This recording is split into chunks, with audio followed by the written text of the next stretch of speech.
آئیے ہم کچھ عرض و معروضات کرنے سے قبل اپنے آقا نامدار، مدینے کے تاجدار، ختم الرسل، مولا کل ارواحنا فدا جناب محمد الرسول اللہ صلی اللہ علیہ وسلم کی بارگاہ بے کس پناہ میں درود شریف کا نذرانہ نچھاور کر لیں۔ پڑھیے اللہم صلی علی سیدنا و مولانا محمد وبارک وسلم، صلاۃ و سلام علیک یا رسول اللہ صلی اللہ تعالی علیہ وسلم۔ عزیزان مکرم، اسلام ایک ایسا مذہب ہے جو نہ صرف ایک زمانے کے لیے آیا بلکہ ہر زمانے کے لیے، ہر دور کے لیے اسلام آیا ہے، اور اس مذہب کی ترویج و اشاعت کو آج تقریباً 1400 سال ہو چکے ہیں، بلکہ 1450 سال کمپلیٹ ہونے کو آ گئے ہیں، اور آج بھی اس کے نور کی کرنیں پوری دنیا کے اندر پھیلی ہوئی ہیں۔ اس سے قبل جب انبیاء کرام علیہم الصلاۃ والتسلیم دین حق کی دعوت دیا کرتے تو انبیاء کے اس دنیا سے چلے جانے کے بعد قومیں گمراہ ہو جاتی تھیں، لوگ بت پرستی میں پڑ جایا کرتے تھے، برائیوں میں چلے جایا کرتے تھے۔ خواب حضرت عیسیٰ کا زمانہ لے لیں، حضرت موسیٰ کا زمانہ دیکھ لیں، جہاں نبی اپنی قوم کے درمیان سے دور ہو گئے، وہیں پر ان کے درمیان بت پرستی اور برائیاں جنم لینے لگ جاتی،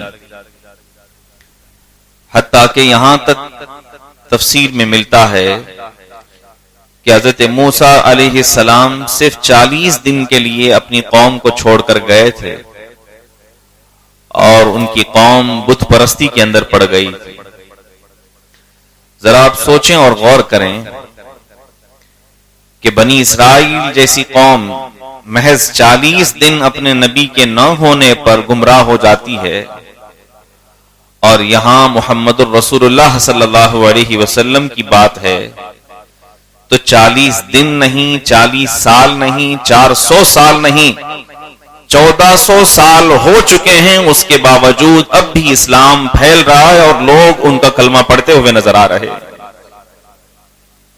یقیناً یہ میرے آقا کی برکت ہے اور اللہ کی رحمت بھی ہے، اور ساتھ ہی ساتھ جو نظام میرے مصطفیٰ نے پیش کیا اس نظام کی برکت ہے۔ اللہ کے رسول صلی اللہ علیہ وسلم فرماتے ہیں، میں حدیث کا مفہوم ذکر کر رہا ہوں، مجھ سے پہلے کی قوموں میں جب لوگ گمراہ ہو جاتے، راستے سے ہٹنے لگتے، تو اللہ تعالیٰ نبیوں کو بھیج دیا کرتا۔ ہر دور میں نبی ہوتے، اور ایسا ضروری نہیں کہ صرف ایک نبی آئیں اور کئی سال کے لیے ہوں، بلکہ ایک ایک وقت کے اندر کئی انبیاء کرام ہوا کرتے۔ مثال کے طور پر حضرت ابراہیم علیہ السلام کا جو زمانہ ہے اس میں حضرت لوط علیہ السلام بھی ہیں، اور پھر ان کے بیٹے اسماعیل علیہ السلام بھی ہیں، اسحاق علیہ السلام بھی ہیں، اسحاق علیہ السلام کے بیٹے یعقوب علیہ السلام بھی ہیں، یعقوب علیہ السلام کے بیٹے یوسف علیہ السلام بھی ہیں۔ اس طرح اگر آپ دیکھتے جائیں، حضرت موسیٰ کے زمانے میں حضرت شعیب علیہ السلام ہیں۔ ایک وقت میں کئی انبیاء کرام ہوتے، الگ الگ جگہوں پر ہوا کرتے، لیکن جب بات آئی میرے مصطفیٰ کی، وہاں پر تو نبوت کا دروازہ بند کر دیا گیا۔ آپ آخری نبی بن کر تشریف لائے، آپ کے بعد کسی اور کو نبی نہ آنا تھا، تو پھر یہ قوم اگر گمراہ ہو جاتی تو کیا ہوتا؟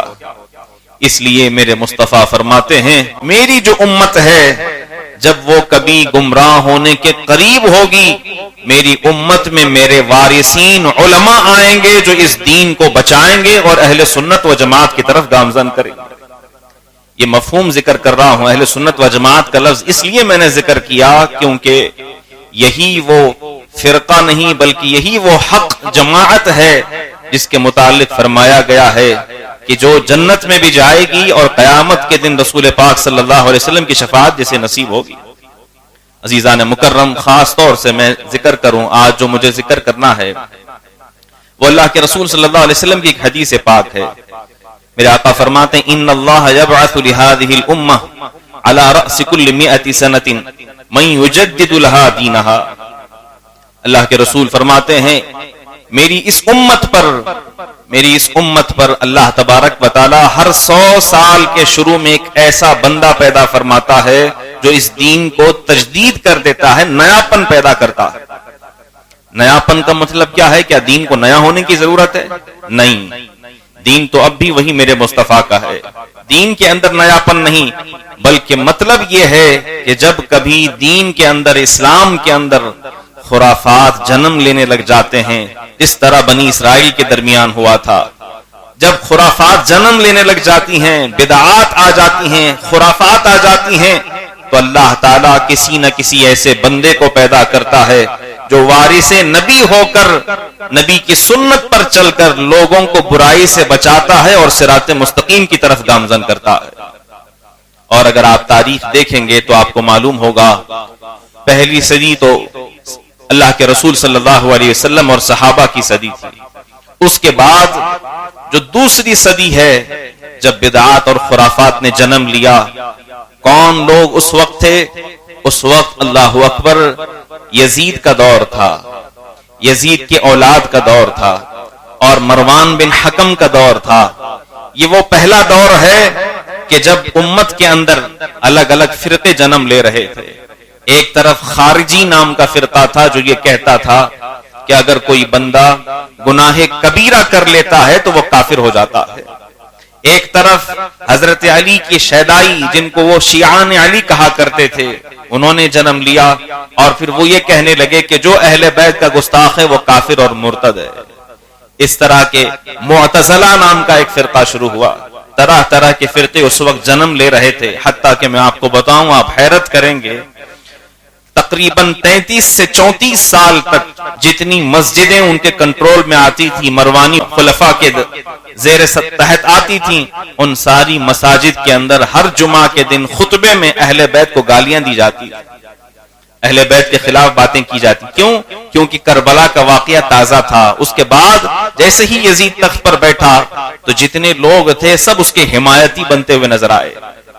آج اگر آپ دیکھتے ہیں 12 سال کے اندر، 14 سال کے اندر اگر حالات بدلے ہیں تو کیوں 33 سال میں نہیں بدل سکتے؟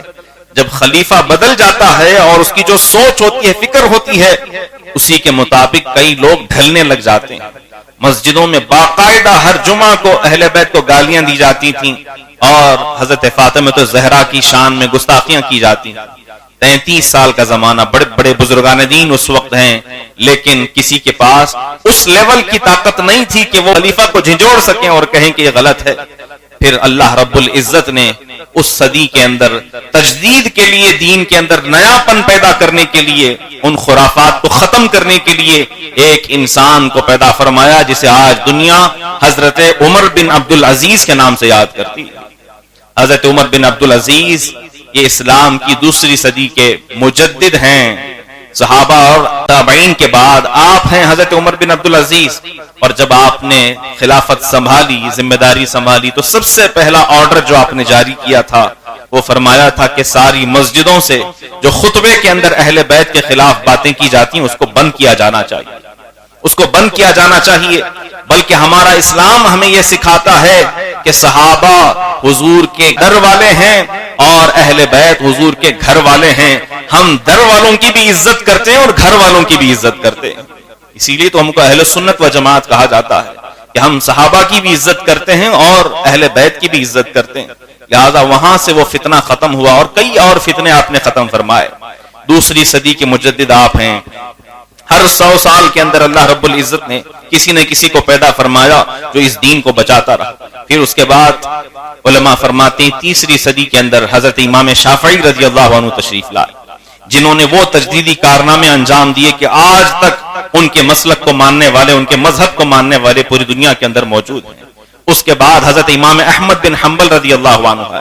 اس کے بعد یونان سے جب فلسفہ پھیلا اور لوگوں کے درمیان طرح طرح کی باتیں مشہور ہوئیں اور لوگ اللہ کے وجود پر شک کرنے لگ گئے اور فرقہ معتزلہ کا زور پڑ گیا اور ہر طرف لوگ طرح طرح کی باتیں کرنے لگ گئے، زیادہ تر بے دین اور الحاد کے شکار ہونے لگ گئے، ایسے وقت میں امام غزالی تشریف لائے۔ امام غزالی نے ایسی ایسی کتابیں لکھی اور ایسے ایسے مناظرے فرمائے کہ اس دور کے اندر جو سب سے بڑا فتنہ تھا، جس کو ایتھیزم کہا جا سکتا ہے، الحاد کہا جا سکتا ہے، اس کا سد باب کیا اور اس کو ختم فرمایا۔ آپ کے بعد پھر یہی سلسلہ کنٹینیو ہوا، حضرت امام فخر الدین رازی رضی اللہ عنہ آپ مجدد رہے۔ اس طرح ہر دور کے اندر اللہ رب العزت نے اس دین کو بچانے کے لیے چند لوگوں کو پیدا فرمایا۔ ہر 100 سال کے شروع میں یقیناً میرے آقا صلی اللہ علیہ وسلم کا فرمان حق ہے، ہماری اور آپ کی بات غلط ہو سکتی ہے، ہماری سوچ غلط ہو سکتی ہے، مگر میرے مصطفیٰ کا کہا کبھی غلط نہیں ہو سکتا، ہمارا اس پر ایمان ہے۔ اور یقیناً ہر 100 سال میں اللہ ایسے لوگوں کو پیدا فرماتا ہے جو اس دین کی حفاظت کرتے ہیں اور پوری امت کو بدعات اور خرافات سے بچا کر صراط مستقیم پر چلاتے ہیں۔ حضرت امام فخر الدین رازی کے بعد سب سے بڑا نام، بہت سارے آئے ہیں، میں چنیدہ نام ذکر کر رہا ہوں، تجدیدی کارنامے، یعنی ایسا کام کہ ایک ان کے عمل سے، ان کے ایسے کتاب سے یا ان کے کام سے ہزاروں لاکھوں لوگوں کا ایمان بچ گیا ہو، یہ تجدیدی کارنامہ ہوتا ہے۔ اور یہ تجدیدی کارنامہ اگر ہندوستان میں ہوا ہے تو سب سے پہلے حضرت مجدد الف ثانی رحمت اللہ علیہ کے ذریعے سے ہوا، جب اکبر بادشاہ ایک ہندو عورت کے عشق میں گرفتار ہو چکا تھا، جس کو جودھا بائی کے نام سے لوگ یاد کرتے ہیں۔ اگرچہ بہت سارے لوگ اس کو افسانہ کہتے ہیں یا برا کہتے ہیں، لیکن حقیقت بات یہ تھی کہ وہ اپنے ایمان سے خالی ہو چکا تھا اور چند اس کے مشیروں نے ایسے مشورے اس کو دے دیے تھے کہ وہ شخص گمراہ اور مرتد ہو گیا۔ اور پھر اس نے کہا تقریباً 1000 سال ہو چکے ہیں، ایگزیکٹ 1000 سال ہو چکے تھے رسول پاک صلی اللہ علیہ وسلم کو، 1000 سال ہو چکے۔ لوگوں نے اسے ایسا مشورہ دیا اور کہا کہ 1000 سال ہو چکے ہیں مذہب اسلام کو، اب اس کو رینیو کرنے کی ضرورت ہے، لہٰذا تم یہاں سے شروع کرو، اب کلمے کے اندر چینجز کرو۔ اور پہلے لوگ لا الہ الا اللہ محمد الرسول اللہ کہتے تھے، محمد صلی اللہ علیہ وسلم 1000 سال تک کے لیے نبی تھے، اب نیکسٹ 1000 سال کے لیے تم نبی بن جاؤ۔ اور اس وقت نیا کلمہ شروع ہوا، لا الہ الا اللہ اکبر رسول اللہ معاذ اللہ رب العالمین، استغفر اللہ، یعنی اللہ کے سوا کوئی معبود نہیں اور اکبر بادشاہ یہ اللہ کا رسول ہے۔ یہ فتنہ شروع ہوا، اور جب ایسا بادشاہ کہ جس کی حکومت نہ صرف کسی ایک خاص خطے پر بلکہ اس وقت جو ہندوستان ہے وہ افغانستان تک پھیلا ہوا تھا، اس کی سرحدیں افغانستان سے لے کر میانمار تک پھیلی ہوئی تھیں، اور اوپر کی طرف آپ جائیں تو رشیا کے کچھ علاقوں سے لے کر نیچے سمندر کے کنارے تک جہاں آج سری لنکا ہے وہاں تک اس کی حدود پھیلی ہوئی تھی۔ ہندوستان کوئی چھوٹا خطہ نہیں تھا۔ آج جس طرح آپ ایک USA کو دیکھتے ہیں، جس طرح آپ یورپ کو دیکھتے ہیں، پوری دنیا کے اندر اس طرح ہندوستان کا نام جانا جاتا تھا۔ اور پورے ہندوستان کا وہ بادشاہ ہے، مغل بادشاہ، اکبر نام ہے، جلال الدین اکبر، سارے لوگ عزت کرتے ہیں۔ اور جب اس نے کوئی آرڈر جاری کر دیا پھر کیا ہوا، ہر مسجد کے اندر جہاں جہاں محراب میں امام نماز پڑھاتا ہے، کئی ہزار مسجدوں کے اندر ساتھ میں مورتیاں بھی رکھی گئی، یہاں پر عبادت بھی ہوگی اور پوجا پاٹ بھی ہوگی۔ یہاں سے دین الہی کا آغاز ہوا، جس کو دین الہی کہا جاتا ہے۔ یعنی اکبر نے شروع کیا تھا، ہزاروں لاکھوں لوگ نہ چاہتے ہوئے بھی اس دین کی طرف چلے جا رہے تھے۔ اسی لیے تو میں کہتا ہوں حالات دیکھ کر کے کبھی فیصلہ نہ کرنا کہ آج کے حالات ایسے ہیں، اگر 12 سال کے اندر کچھ حالات تبدیل ہو گئے تو ضروری نہیں کہ یہی ہمیشہ رہیں گے، بلکہ سچ کا ساتھ دینا اور تاریخ پڑھنا، تمہیں اندازہ ہوگا یہ جھوٹی باتیں اور کہانتیں ختم ہو جائیں گی اور جو سچ ہے وہ ہمیشہ باقی رہے گا۔ اکبر بادشاہ نے کئی سال تک یہ سسٹم جاری رکھا، اور شاید میرا خیال ہے، میں یقین سے تو نہیں کہہ سکتا، لیکن مجھے ایسا گمان ہوتا ہے کہ آج جو بہت سارے لوگ شک میں مبتلا ہو جاتے ہیں کہ فلاں مسجد کے تہخانے کے اندر یہ مورتی مل گئی، یہ مل گیا، وہ مل گیا، ہو سکتا ہے اکبر بادشاہ کے زمانے میں جو رکھی گئی ہوں وہی ان پرانی مسجدوں کی کچھ چیزیں ان کو مل جاتی ہیں، تو یہ کہتے ہیں یہ پہلے مندر تھی۔ نہیں میرے بھائیوں، وہ مندر نہیں تھی، بلکہ یہ اکبر بادشاہ کا ارتداد کا فتنہ تھا، جس کی وجہ سے مسجدوں کے اندر خرافات جنم لینے لگ گئیں اور پوجا پاٹ بھی شروع ہو گئی۔ اب جب پورے ہندوستان کے اندر یہ فتنہ پھیل گیا، ہزاروں لاکھوں لوگ دین سے منحرف ہونے لگ گئے، اللہ رب العزت نے مجدد الفسانی کو پیدا فرمایا۔ کہاں سے آئے تھے آپ؟ پنجاب سے آئے تھے، سرہند میں آپ کا آج بھی مزار پاک ہے، میری حاضری ہوئی وہاں پر، آج بھی وہاں پر آپ کا مزار پاک موجود ہے، اور آپ کے تجدیدی کارنامے، اللہ اکبر، آپ تشریف لائے اور آپ نے ببانگ دہل اعلانیہ طور پر کہا کہ جلال الدین اکبر کا جو دین الہی ہے یہ خرافات کا مرکز ہے، یہ برائیوں کا پلندہ ہے، لہٰذا اس کو ختم کیا جانا چاہیے، اور دین اسلام ہی حق مذہب ہے، قیامت تک بھی اگر کوئی مذہب باقی رہے گا اور سچ مذہب ہے تو وہ مذہب اسلام۔ آپ کو گرفتار کر لیا گیا، جیل میں ڈال دیا گیا آپ کو دلی کے اندر، کافی سال تک آپ جیل کے اندر رہے، اور کافی سال کے بعد جب پتا چلا کہ جیل کے اندر آپ کے حالات کیا ہیں، اللہ اکبر، لوگوں نے بتایا جتنے جیل کے اندر لوگ قیدی تھے جو شرابی ہیں، کبابی ہیں، قتل کر کے آئے ہیں، جرم کر کے آئے ہیں، ایک اللہ والے کی برکت سے سب کے سب کلمہ پڑھ کر کے مسلمان ہو چکے ہیں، اور ان کی برکت سے سب توبہ کر چکے ہیں اور نیک ہو چکے ہیں۔ یقیناً وہ کوئی بڑے ہوں گے، پھر ان کو بلایا گیا اور پھر آپ کی بات سن کر کے پورے ہندوستان کے اندر اس فتنے کو ختم کیا گیا۔ مجدد اسے کہتے ہیں جو اپنے عمل کے ذریعے سے ایسا تجدیدی کارنامہ انجام دے کہ ہزاروں، کروڑوں، لاکھوں لوگوں کے دین پر اس کا فرق آئے اور لوگ صراط مستقیم کی طرف چلیں۔ یہ دور حضرت مجدد الفسانی کا دور ہے۔ پھر اس کے بعد حضرت شیخ عبدالحق محدث دہلوی کا نام آتا ہے، اور پھر آپ اگر دیکھیں 14ویں صدی کے متعلق، 14ویں صدی یعنی جب انگریزوں کا خاتمہ ہو رہا تھا، انگریز جانے والے تھے، اس زمانے میں انہوں نے ہندوستان کے اندر بہت سارے نئے نئے فرقے کو جنم دیا۔ جب انہوں نے دیکھا کہ ہمارے اس سونے کی چڑیا پر ہماری پکڑ کمزور ہو رہی ہے اور یہاں کے لوگ ہمارے خلاف لڑنے کے لیے آ جا رہے ہیں، جن کو ہم فریڈم فائٹر کہتے ہیں، جو ان کے خلاف کھڑے ہو گئے، جن میں ٹیپو سلطان کا بھی نام ہے اور کئی لوگوں کا نام ہے، جب انگریزوں نے دیکھا کہ ہمارے درمیان پھوٹ پڑنے کے چانسز زیادہ ہیں یا ہماری کرسی جانے کے چانسز زیادہ ہیں، تو انہوں نے اپنے ڈالر اور اپنے پاؤنڈ کے ذریعے سے کئی لوگوں کو خریدا، مسلمانوں کے درمیان نئے نئے فرقے بنائے، ہندوؤں کے درمیان نئے نئے فرقے بنائے، سکھوں کو مسلمانوں کے خلاف بھڑکایا، مسلمانوں کو دوسروں کے خلاف بھڑکایا، تاکہ یہ آپس میں بٹ جائیں اور ہمارے خلاف متحد نہ ہو پائیں۔ اسی کو تو ڈیوائیڈ اینڈ رول کی پالیسی کہا جاتا ہے، آج بھی بہت سارے سیاست میں اس کو کرتے ہیں۔ بہرحال انہوں نے اس چیز کو کیا اور مسلمانوں کے درمیان طرح طرح سے نئے نئے فرقے جنم لینے لگ گئے۔ آپ ذرا سوچیں، وہ ہندوستان کہ جس میں اسلام حضرت خواجہ غریب نواز کے زمانے سے آیا ہوا ہے، بلکہ اس سے پہلے سے بھی ہے، کبھی کوئی فتنہ نہیں آیا تھا۔ اکبر بادشاہ کا جو فتنہ آیا وہ بھی چند سال کے اندر ختم ہو گیا تھا، کوئی فتنہ نہیں۔ یہ نیا فتنہ شروع ہونے لگ گیا۔ کون سا فتنہ تھا؟ ارتداد کا فتنہ۔ مرزا غلام احمد قادیانی پنجاب کی سرزمین سے اٹھا اور اس نے کہا کہ نبی محمد رسول اللہ صلی اللہ علیہ وسلم ان کے نبی ہونے کے بعد ان کی نبوت ان پر ختم ہو گئی، اب نیا نبی میں بن کر کے آیا ہوں، نیا نبی بن کر کے میں آیا ہوں، اور ہزاروں لوگ اس کے چاہنے والے ہو گئے۔ میں نے جب کتاب پڑھا تو میں تعجب کرتا ہوں، اس زمانے میں کوئی سوشل میڈیا تو نہیں تھا، کوئی ٹیلی ویژن میڈیا تو نہیں تھا، لوگ خریدے ہوئے ایسے غلام تھے جو پورے ہندوستان کے اندر جاتے تھے اور اس کے جھوٹے جھوٹے معجزے بیان کرتے تھے، جھوٹے معجزے، حالانکہ معجزہ نبی کے علاوہ کسی اور سے ہو بھی نہیں سکتا، اگر ہوگا تو وہ کوئی جادو ہوگی یا کوئی اور چیز ہوگی۔ اس طرح کی باتیں وہ پورے ہندوستان کے اندر مشہور کرتے، حتیٰ کہ ہمارے ہندوستان کے جو عظیم فریڈم فائٹر ہیں مولانا آزاد، تو انہوں نے اپنی کتاب کے اندر لکھا ہے کہ میں بھی ایک وقت کے لیے سوچنے لگ گیا تھا کہ میں بھی جاؤں اور اس کا کلمہ پڑھ کر کے اس پر دین لے کر آ جاؤں، اتنی اس کی باتیں مشہور ہو چکی تھی۔ مرزا غلام احمد قادیانی، ایک طرف وہ فتنہ، دوسری طرف علی گڑھ مسلم یونیورسٹی کا جو فاؤنڈر ہے سر سید احمد خان، یہ ایک زمانے کی نہیں، آگے پیچھے کی باتیں میں بتا رہا ہوں کہ لوگوں کو انگریزوں نے بانٹ دیا تھا۔ سر سید احمد خان نے ایک نیا فتنہ شروع کیا، کہا کہ اسلام کے اندر بہت ساری باتیں صرف بلیف پر ہے، ماننے والی چیزوں پر ہیں، ہمیں ان کو لاجیکلی ڈھونڈنا چاہیے، لاجک کے ساتھ ڈھونڈنا چاہیے۔ لوگوں نے کہا ٹھیک ہے، تمہاری بات صحیح ہے، بات مانیں۔ کیا بات کرنا شروع کیا؟ کہا کہ فرشتے کا کوئی وجود نہیں ہے، فرشتے کا کوئی وجود نہیں ہے، جو بھی تمہیں بتایا جاتا ہے فرشتہ جو ہے ایک نیکی کی قوت کا نام ہے، اور کہا کہ یہ جو ہم اچھا عمل کرتے ہیں اس پر ثواب کی بات کرتے ہیں، کوئی ثواب نہیں ملتا، بلکہ دل میں جو سکون ہوتا ہے اسی کو ثواب بولتے ہیں۔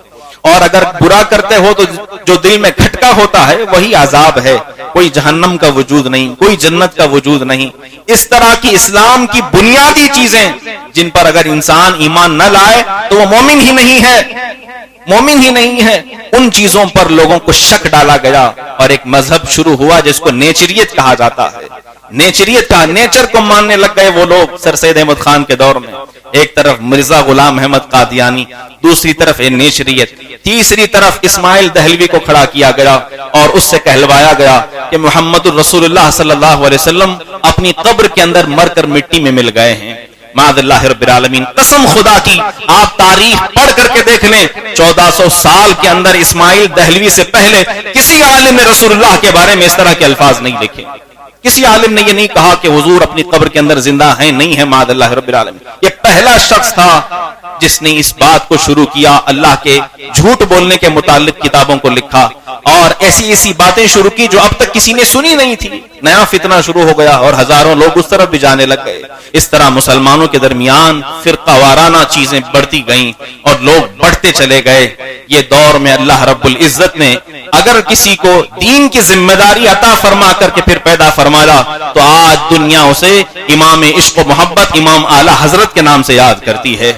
اعلی حضرت نے اس زمانے میں کتابیں لکھنا شروع کیا، کبھی آپ نے مرزا غلام احمد قادیانی کے خلاف بھی کتابیں لکھی، کبھی اسماعیل دہلوی کے خلاف آپ نے کتابیں لکھی، کبھی سر سید احمد خان کے خلاف کتابیں لکھی، اور صرف ان کے خلاف کتابیں نہیں بلکہ دین کا وہ علمی نمونہ پیش کیا کہ آج تک اس کی مثال ہمیں نہیں ملتی ہے۔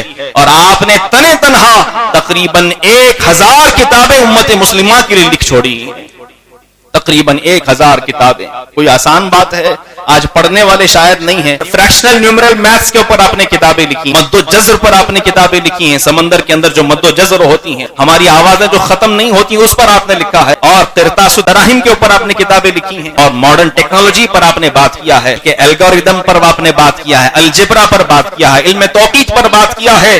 یقیناً جب ان کو دیکھتے ہیں تو ہمیں یہی بات سمجھ میں آتی ہے، سچ فرمایا میرے آقا صلی اللہ علیہ وسلم نے، اللہ تبارک و تعالی اس دین کے لیے ہر 100 سال میں کسی ایک ایسے عالم کو پیدا فرماتا ہے جو اس دین کی تجدید بھی کرتا ہے اور لوگوں کو خرافات سے بچا کر صراط مستقیم کی طرف چلاتا۔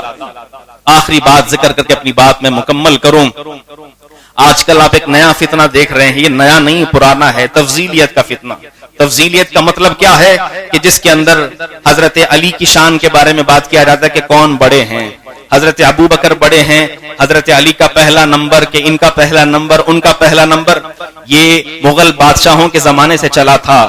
کب سے چلا تھا؟ اب تاریخ پڑھ کر کے دیکھ لیں۔ اکبر بادشاہ کا جو بیٹا تھا جس کو سلیم کہا جاتا ہے، نام اس کا تھا جہانگیر، جب وہ تخت پر براجمان ہوا پولیٹیکلی اعتبار سے اس نے کئی شادیاں کی تھی، تقریباً 20 شادیاں اس نے اپنی زندگی میں کی تھی۔ 20 شادیوں میں سے ایک شادی اس کی ایسی ہوئی تھی جو ایرانی عورت تھی اور شیعہ خاتون تھی۔ وہ ہندوستان آئی تھی، بڑی شاعرہ تھی اور ادیب تھی، بڑی ماہر تھی، لیکن جب نکاح کا پیغام اس سے پیش کیا گیا اس نے کہا میں نکاح نہیں کروں گی، تم سنی ہو میں شیعہ ہوں۔ کیونکہ مغل بادشاہ اگر خاندانی اعتبار سے دیکھا جائے تو وہ اہل سنت و جماعت میں تھے، اگرچہ وہ دین الہی ان کے اندر سے پھر ختم ہو گیا لیکن اہل سنت و جماعت پر تھے، وہ سنی لوگوں میں آتے ہیں، شیعہ نہیں تھے۔